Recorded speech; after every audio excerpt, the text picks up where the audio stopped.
Olha, Toulon foi uma experiência excepcional. E porquê? Porque eu nunca me imaginei. Eu tinha ambição, mas a ambição que eu tinha era uma ambição realista. Lá está a coerência no discurso. Eu nunca me tinha imaginado a cantar o hino pela seleção e a jogar pela seleção. Nunca. E quando recebi a nota da convocação, pá, estás a ver a alegria, não é? E depois, quando joguei e fui considerado o melhor jogador em campo contra o Egito e marquei a minha primeira internacionalização, eu fiz o primeiro golo contra a Bélgica. E foi um torneio que me correu lindamente. Correu tão bem que quando iniciámos a pré-época no Boa Vista, o Manuel José veio-me dizer que o Nel Vingada tinha ficado maluco comigo, com as minhas condições, com as minhas qualidades. E foi uma coisa que correu muito, muito bem. Muito, muito bem. Adorei. Cantar o hino é uma coisa única, muito sentida, e é uma coisa que marca sempre.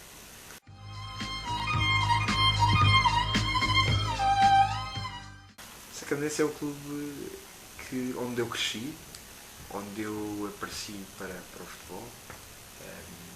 É um clube que eu gosto muito, que tem passado por momentos complicados. Agora acho que estabilizamos, há 3 anos para cá, acabámos por estabilizar, quer em termos de sucesso desportivo, quer em termos financeiros, se bem que todos os clubes continuam com N dificuldades. Agora é um clube que vai marcar a minha vida, porque é aquele clube que é a mesma coisa do que uma mãe que te cria, não é? E depois tu acabas por sair seguindo a tua vida de outro modo, e pronto, isto foi um bocadinho assim. A história é o Saganense, é o clube onde eu apareci, e agora regressei um bocadinho a casa para tentar também marcar o clube. Marquei-o como jogador, sendo quase dos únicos que teve sucesso e que conseguiu alcançar algo mais, juntamente com Moreira, que está agora no Partizan, penso eu. Pedro Espinha também passou pelo clube, mas não era jogador do Saganense, tinha sido emprestado pelo Boa Vista, pelo Belenenses. Tirando esses jogadores, não estou a ver outro. Acho que fui eu e o Rui Duarte. O Rui Duarte também atingiu um patamar, ainda continuei a jogar. Acho que fomos os 3 que atingimos um patamar de relevo. E pronto, foi isso.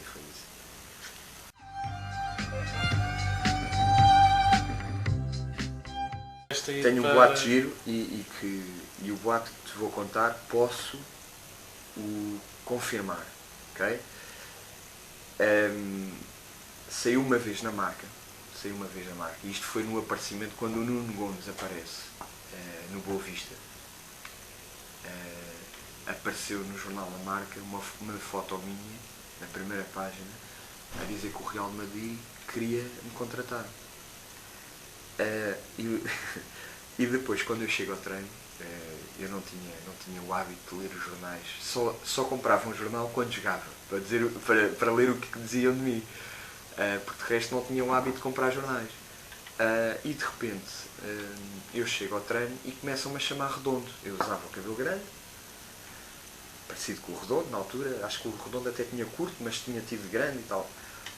Metia a fitinha e tal, e todo paneleiro como eu. E então cheguei ao treino e começavam a chamar tão redondo. Epá, tão redondo.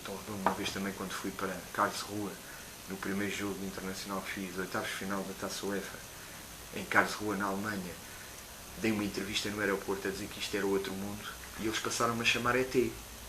Como eu dizia que era do outro mundo, era o ET. Epá, mas naquela altura foi o Redondo.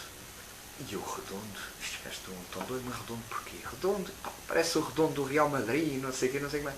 Quando fui a constatar, depois houve um que me falou que tinha sido na imprensa portuguesa também, Nuno interessa ao Real Madrid. Mas essa notícia era um pouco contraditória, porque quem eles queriam e quem estavam interessados era o Nuno Gomes. Só que tinha sido a minha cara, a minha foto, a minha idade correta, a posição, tudo aquilo que a mim tinha direito, apareceu na marca. E então havia este tipo de coisa. E eles pegaram nisso e começaram redondo. Pronto. E depois aquilo, obviamente que enxumou o peito, mas depois não se traduziu em nada, como é óbvio.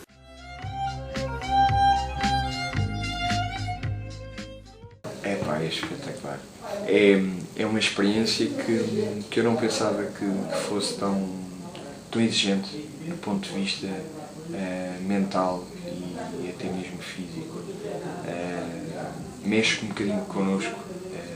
Eu tenho vésperas do jogo que dormir durmo bem, mas quando há qualquer coisa que me faz acordar já não consigo dormir, porque a cabeça depois está sempre a trabalhar. Depois do jogo, após o jogo, estás sempre a pensar naquilo que fizeste bem e aquilo que fizeste mal. E como jogador eu não tinha essas preocupações. Um gajo dormia tranquilo, quer fizesse bem mal, um gajo andava depois da semana complicada, não é? Mas pá, não me lembro de passar noites como tenho passado como treinador. Digo-te, a outro nível deve ser complicado até para a malta. Não sei se algum treinador já te falou nesta questão, mas acredito que deve ser complicado. E eu não vivo do futebol. Fará quem vive do futebol. É um bocadinho assim, mas é muito giro. É muito giro.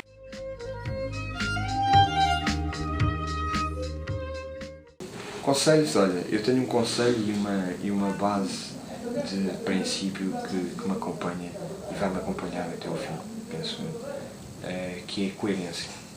Tu tens que ser coerente com os teus princípios e com as tuas atitudes, porque isto, usando um palavreado mais da bola, se não és apanhado na curva, quer com os jogadores, quer com o treinador, quer com presidentes, quer com diretores, ou mantens uma linha e essa linha acompanha-te até ao fim, ou então acabas por sair desse teu princípio e as pessoas apanham-te depois na curva e causas ali alguns conflitos.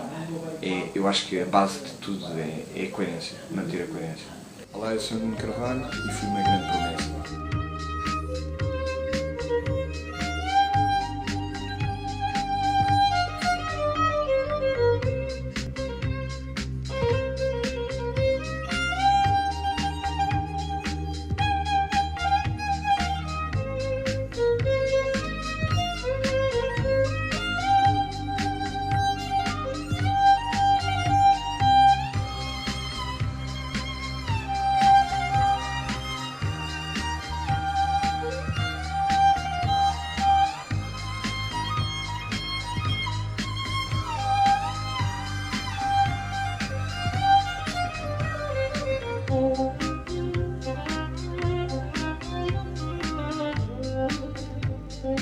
Thank you.